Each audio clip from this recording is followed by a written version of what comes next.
जय हिंद। तो बेसिकली नई शिक्षा नीति को 20 मार्च 2022 को कैबिनेट के द्वारा मंजूरी प्रदान कर दी गई है। ऐसे में 5+3+3+4 का फार्मूला क्या है, क्योंकि यह प्री प्राइमरी से लेकर हायर एजुकेशन तक की शिक्षा नई शिक्षा नीति के अनुसार होगी। ऐसे में पुराने जो एजुकेशन पद्धति रही है उसमें काफ़ी बड़े स्तर का बदलाव किया जाएगा नई शिक्षा नीति 2020 के अनुरूप में।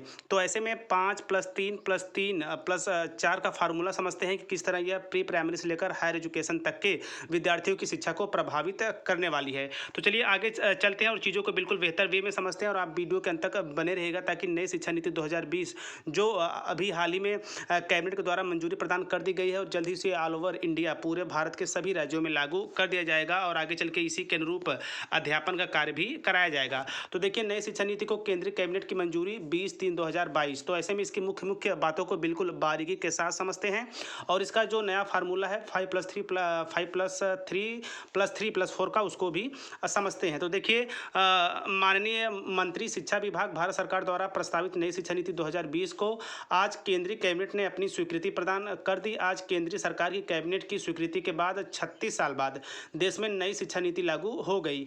कैबिनेट ने नई शिक्षा नीति को हरी झंडी दे दी है। 34 साल बाद शिक्षा नीति में बदलाव किया गया है। नई शिक्षा नीति की उल्लेखनीय बातें सरल तरीके से इस प्रकार है। तो ऐसे में हम सभी को पता था कि क्लास 10वीं बोर्ड होता था, तो अब उसे समाप्त किया जाएगा। उसके साथ साथ एमफिल जो होगा वो भी बंद होगा। तो ऐसे में और क्या क्या चीज़ें खास है, आगे चलते हैं। तो सबसे पहले जो फार्मूला है उस पर चर्चा करेंगे, फिर आगे चल के और भी महत्वपूर्ण चीज़ें हैं नई शिक्षा नीति 2020 के संबंध में। तो देखिए, स्पेशली जो फार्मूला है इसमें 4 सेक्शंस बनाए गए हैं। तो उसमें जो पहला है यानी बच्चे का जो प्रारंभिक होगा यानी कि 5 ईयर फंडामेंटल में उसे रखा गया है।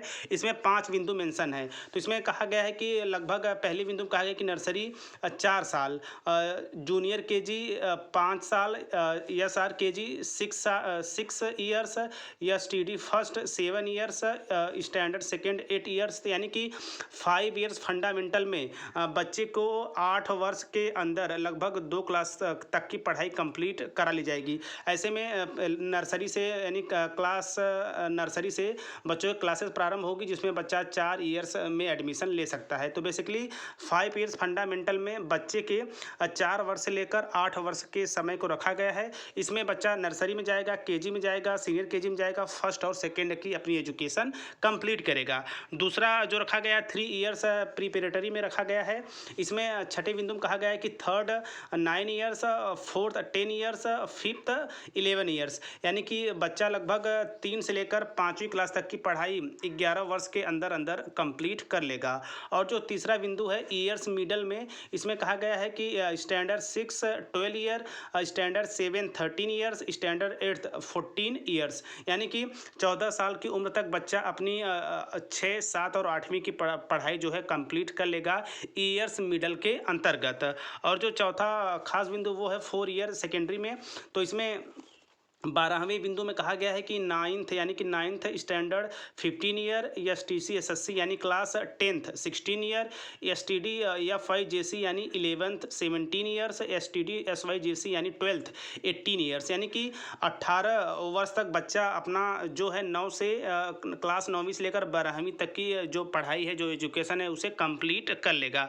तो यहाँ पे आप देख सकते हैं 5+3+3+4 का ये रहा फार्मूला, जिसमें 1 से लेकर 12 बिंदु हैं और नर्सरी क्लास यानी कि आप यूँ कह सकते हैं कि प्ले ग्रुप से लेकर क्लास 12वीं तक की जो शिक्षा है वह 4 वर्ष से लेकर 18 वर्ष तक कंप्लीट हो जानी चाहिए 5+3+3+4 फार्मूला के नई शिक्षा नीति के अंतर्गत। तो खास बात इसमें समझते हैं, केवल 12वीं क्लास में होगा बोर्ड, यानी कि जो 10th क्लास होगा उसमें बोर्ड को हटाकर केवल 12वीं क्लास में बोर्ड रखा जाएगा। यानी कि अब आप यूँ कह सकते हैं कि हम बोर्ड क्लास में हैं या हमारी 12वीं की पढ़ाई चले या हमारी बोर्ड की पढ़ाई चले, जिस तरह हम पहले 10th को बोलते थे।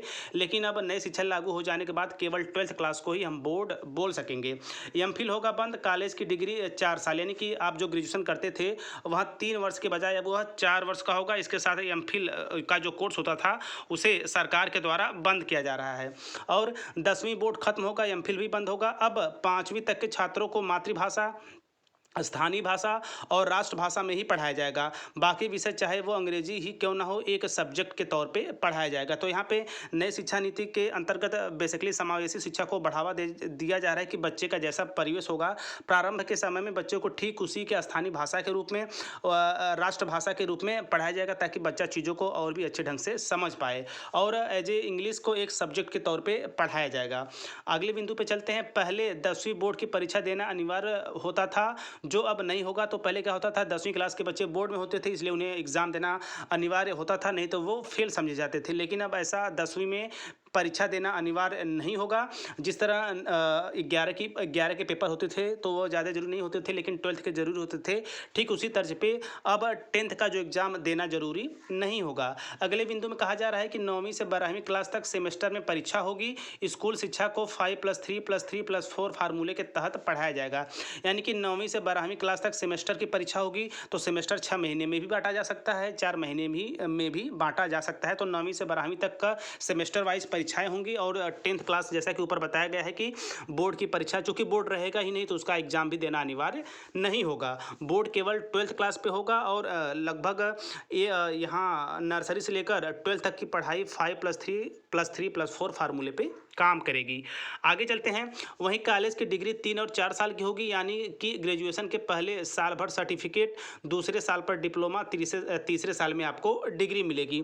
यानी कि वहीं कॉलेज की डिग्री 3 और 4 सालों में, या यूँ कहा जाए 4 सालों में व्यक्त की गई है, जिसमें आपको पहले साल में सर्टिफिकेट, दूसरे साल पर डिप्लोमा और तीसरे साल में डिग्री मिलेगी। 3 साल की डिग्री उन छात्रों के लिए है जिन्हें हायर एजुकेशन नहीं लेना है। यानी कि जिसको हायर एजुकेशन नहीं लेना है, मान लीजिए आप ग्रेजुएशन कर रहे हैं और यदि आप एमए नहीं करना चाहते या पोस्ट ग्रेजुएशन नहीं करना चाहते, तो आप यदि आप ग्रेजुएशन पढ़ के छोड़ना चाहते हैं तो वह कोर्स आपके लिए क्या होगा, 3 वर्ष का होगा। और यदि आप आगे की पढ़ाई या ग्रेजुएशन जारी करना चाहते हैं तो वहाँ पे 4 वर्ष की आपका 4 वर्ष का समय देना पड़ेगा। तो देखिए यहाँ पे मैं फिर से इस पंक्ति को दोहराता हूँ कि 3 साल की डिग्री उन छात्रों के लिए है जिन्हें हायर एजुकेशन नहीं करना है, यानी आपको आगे की पढ़ाई जारी नहीं रखना है, हायर एजुकेशन में नहीं जाना है, तो वही डिग्री आपको, वही ग्रेजुएशन आपको 3 ही साल का होगा। लेकिन हायर एजुकेशन करने वाले छात्रों को 4 साल की डिग्री करनी होगी। 4 साल की डिग्री करने वाले स्टूडेंट 1 साल में एमए कर सकेंगे। देखिए यहाँ पे एक सुविधा है, यदि आप 4 साल की डिग्री लेते हैं तो आगे आपका जो एमए होता है, पोस्ट ग्रेजुएशन, वह 1 साल में कंप्लीट हो जाएगा। आगे चलते हैं। 4 साल की डिग्री करने वाले स्टूडेंट को 1 साल में एमए कर सकेंगे। तो आगे बिंदु में कहा जा रहा है कि एमए के छात्र अब सीधे पीएचडी कर सकेंगे। यहाँ पे एक चीज़ों को और सहज बना दिया गया है कि यदि आप एमए कंप्लीट कर लेते हैं, यदि आप पीएचडी करने में इंटरेस्टेड हैं तो आप डायरेक्ट पीएचडी कर सकते हैं। स्टूडेंट बीच में कर सकेंगे दूसरे कोर्स, यानी कि आप एक पढ़ाई के करते करते दूसरी पढ़ाई भी कर सकते हैं। इसकी अपडेट मैंने काफ़ी दिन पहले एक वीडियो के माध्यम से दे दिया था। हायर एजुकेशन में 2035 तक क्रॉस एनरोलमेंट रेशियो 50% हो जाएगा। वहीं नई शिक्षा नीति के तहत कोई छात्र एक कोर्स के बीच में अगर कोई दूसरा कोर्स करना चाहे तो पहले कोर्स से सीमित समय के लिए ब्रेक लेकर वो दूसरा कोर्स कर सकता है, और फिर उसके बाद अपनी पहले की पढ़ाई जारी कर सकता है। मान लीजिए आप ग्रेजुएशन कर रहे हैं और दूसरे साल आपका मूड बना कि नहीं हम कुछ और कोर्स कर लें, तो इसे आप समय लेकर वो कोर्स करने के बाद इसे उसी जगह से फिर से स्टार्ट करके पिछली डिग्री भी आप अपनी कंप्लीट कर सकते हैं। आगे चलते हैं। हायर एजुकेशन में भी कई सुधार किए गए हैं। सुधारों में ग्रेडेड एकेडमिक, एडमिनिस्ट्रेटिव और फाइनेंशियल ऑटोनॉमी आदि शामिल है। इसके अलावा क्षेत्रीय भाषाओं में ई कोर्स शुरू किए जाएंगे, वर्चुअल लैब्स विकसित किए जाएंगे, एक national education scientific forum NETF शुरू किया जाएगा। बता दें कि देश में 45,000 कॉलेज हैं। सरकारी, निजी, डीम्ड सभी संस्थानों के लिए होंगे समान नियम, यानी कि नई शिक्षा नीति के तहत चाहे आप निजी विद्यालय में पढ़े, सरकारी विद्यालय में पढ़े, तो उसके जो नियम होंगे वो बिल्कुल सेम होंगे, इक्वल होंगे। आदरणीय श्री धर्मेंद्र प्रधान जी, शिक्षा मंत्री, भारत सरकार। तो बेसिकली आई थिंक मैंने पूरा प्रयास किया कि आपको कम समय में नई शिक्षा नीति जो स्पेशली 20/3/2022 को कैबिनेट के द्वारा मंजूरी प्रदान कर दी गई है, उसके अंतर्गत नर्सरी से लेकर 12th हायर एजुकेशन की पढ़ाई में किस तरह के महत्वपूर्ण बदलाव किए गए हैं, इसके साथ साथ 5+3+3+4 का फार्मूला किस तरह नई शिक्षा नीति में काम करेगा, पूरा सहज तरीके से बताने का प्रयास किया। आई थिंक सभी चीज़ें बिल्कुल आपके समझ में स्पष्ट तौर पे आ गई होंगी। तो ऐसे में अभी मैं आप लोगों को एक और वीडियो नई शिक्षा नीति के संबंध में दूंगा, जहाँ पे छोटी कक्षाओं के विषय में और भी चीज़ें स्पष्ट की गई हैं, वो मैं दूसरी वीडियो में दे दूंगा। तो बेसिकली ये रहा नई शिक्षा नीति केंद्रीय कैबिनेट मंजूरी को लेकर लेटेस्ट अपडेट, और क्या कुछ आगे चल के जल्द ही एजुकेशन एजुकेशन के इतिहास में बड़ा बदलाव आपको देखने को मिल सकता है, जिसकी शुरुआत नर्सरी क्लास से लेकर हायर क्लास तक हो चुकी है। तो ऐसे ही शिक्षा विभाग से जुड़ी सभी प्रकार की नवीनीकरण, शिक्षक भर्ती, लेटेस्ट अपडेट्स के लिए आप टीचर प्लानिंग पॉइंट चैनल के साथ बने रहिए। तो मिलते हैं नेक्स्ट वीडियो नेक्स्ट इन्फॉर्मेशन के साथ, तब तक स्वास्थ्य व्यस्त और मस्त रहिए। जय हिंद, वंदे मातरम।